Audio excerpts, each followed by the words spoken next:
Goes it all. Welcome back to Patterson Properties. Hopefully, you guys having a great and exceptional day on this great holiday weekend. All right, if you don't know Patterson Properties, we wholesale real estate via tax sales, tax liens, due to marketing, just like any other wholesaler would. Actually, I have two lots that are for sale. So if you are looking to buy a vacant lot in Reading, Pennsylvania, check them out. Matter of fact, I'll make sure I put those links in the description. But both lots are, it's $4,000 per lot. And if you buy both lots, you get a discount of $2,000. Now knock off $2,000 and I'll sell them for you for $6,000. So like I said, I will put those my lots for sale. They're actually on Craigslist and they are for sale on Zillow. So check it out and we'll go from there. Okay, let's talk about today's subject matter. Talking about have home prices gone down in 2022? Well, family, 2022 has been a very interesting year when it comes to real estate. Looking back on 2020 and 2021, can't believe how far all three of these years have gone by, just like that. But there's, we saw the surge in home sales, prices, lack of demand, the whole nine back in 2020, 2021 because of the pandemic and because of so many people moving to the South and the Midwest. Interest rates increased dramatically in 2022, but since we are in the month of October 2022, we're seeing a small market decline right now.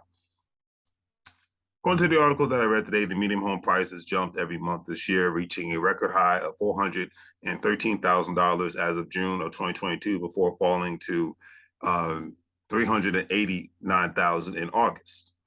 According to the National Association of Realtors, some of that decline may be seasonal as the housing market slows down in the fall months. What's more, the median home price in August was still nearly 8% higher than a year ago.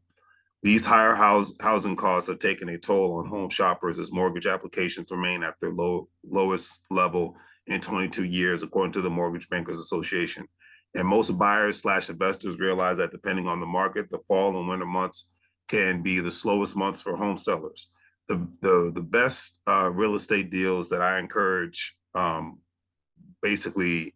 that I would encourage people to look into is usually through the months of January and March months, and that's when I got my first rental properties during those months. And that's when, the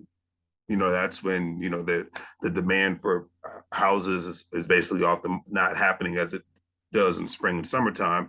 And in a sense, it becomes a buyer's market because a lot of sellers are trying to get rid of their properties as soon as possible. The article also stated that buyers are starting to balk at the condition of the homes they are finding in their home price range.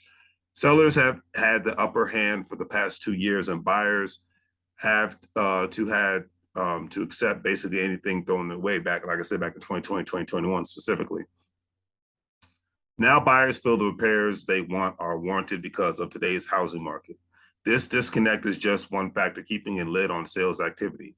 Higher mortgage rates are another factor as well. A household earning the median annual income of $71,000 and using 20% down payment could afford a home price at $448,000 in January 2022, when rates were 3.1%, says Realtors.com manager of economics research George Ratiu.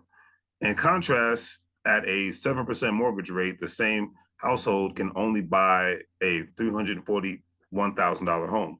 Market experts are split on whether rates will stay the same or even decline from here, as the MBA economics team expects or soar higher, as Realtor.com's Ratiu says, more likely, and since markets all over the United States have confirmed that markets have fully transitioned to a buyer's market. The article also stated that inflation is hot and economic growth, as measured by the GDP reading, is tepid. But jobs remain plentiful and few people are being laid off as of now. Who knows what the next couple of years might hold. The stock market has been battered, yet consumer sentiment remains high. In the world, in a sense, we are either in a recession or definitely in the new year, we're basically heading for one. So before I end this video off, the big question is, should one buy a home in today's market right now as of October 2022? I say only if you have a significant amount of capital saved, able to lose, and have a multitude of access to credit. If you're able to lose a lot of money, because you might end up losing a lot of money because the majority of the time you might end up getting a house that's going to need some work. when I say lose money. Or even if the house is in decent condition, everybody knows buying a house, there's always a risk involved, and a water heater can go out, a stove can go out, the roof could collapse. Even with a home inspection, there's always a level of risk in every investment you make in your life. Whether you buy a car, this is for people that are in business. This is for people that have 401ks and individual retirement accounts, and people who have a job. People, all people, there's risk involved. Nothing's guaranteed. Nothing's 100% safe. And buying a house is the same thing. People buy new cars, and there might be an issue with the specific vehicle, and then they got to take it back to the dealership immediately. That's why they call that beautiful. They call it a beautiful extended warranty. You know what I mean? So that's just something to take into consideration. And I wouldn't, in today's market, I would not feel comfortable buying a property if I don't have a significant amount of savings, if my credit wasn't right and I didn't have access to the credit cards, just in case something bad does happen, and having and just ensuring that even my income was up to par. Or unless I was going to be like certain people when they migrate or immigrate to the United States of America, have 2 to 3 families living with me, because then I know I got a multitude of paychecks coming in. So I wouldn't do it. I'm not giving out advice. People got to be adults and do their own research. But I would never, in today's market, but really in no market, even in a great market, whether it's housing market, job market, et cetera, and so forth, I think it's more of a risk nowadays than ever before for one to get into any kind of student loan debt, credit card debt, housing debt, if you don't have multiple streams of income, access to capital, and a significant amount of savings. That's just my personal opinion, but I'll leave it at that. Let me know what you think in the chat.